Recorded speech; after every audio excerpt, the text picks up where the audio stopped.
Okay, this question here asks, how could a zinc ion with a charge of +2, zinc +2, be converted to an electrically neutral zinc atom? Okay, how can a zinc ion, so with a charge of +2, so it's a positive ion, be converted to a neutral zinc atom? So what made it become an ion with a +2 charge?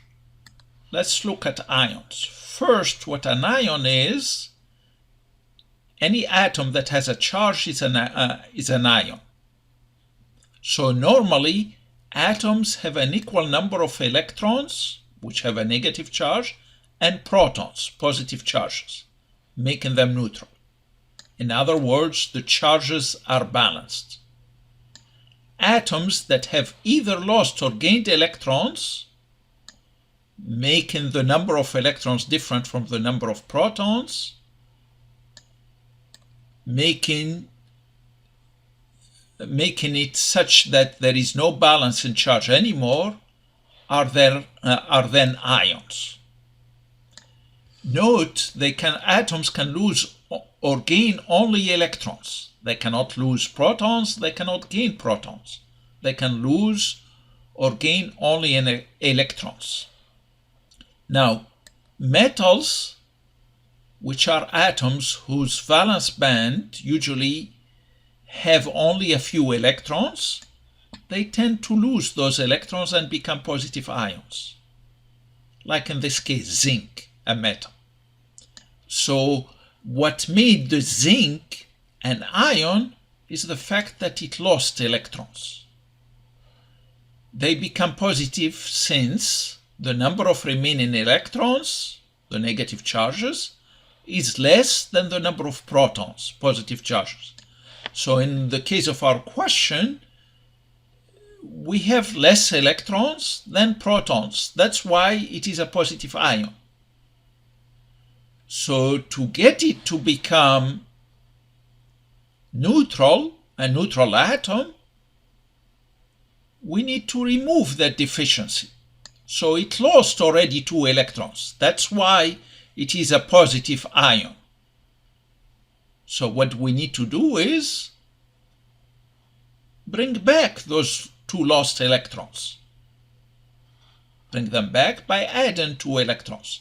That's the answer to the question. But let me say more about ions. So nonmetals, whose valence band usually is close to full, they tend to gain electrons and become negative ions. So nonmetals become negative ions.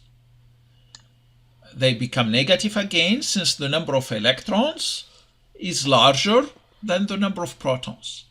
And let's look at these examples. Here we have a metal, sodium.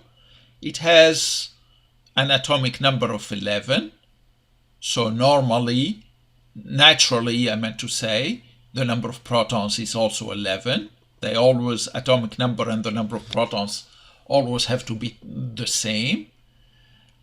And normally, for a neutral atom, the number of electrons is going to always be 11, also be 11. So the net charge is going to be 0, 11 positives and 11 negatives. They balance.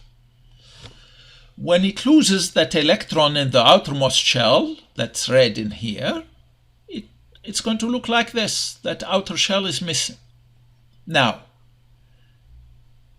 in this case, the number of electrons is 10, not the same as the number of protons anymore. So we don't have a balance anymore between the positive charges and the negative charges. Since I have more positive charges, I end up with +1. That's why we put the +1 here.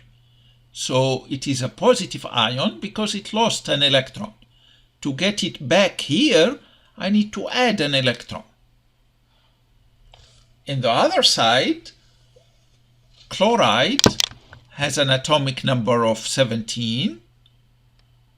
So it is neutral with 17 electrons. it has 7 electrons in the valence band, so it has space for an additional electron. So if it gains that electron, now we have 18 electrons in the outermost, 18 electrons total. So that makes the number of electrons different from the number of protons. And we have an imbalance, but the imbalance here is negative. And that's why it's Cl-1. To get it to become neutral, we'll have to remove that extra electron.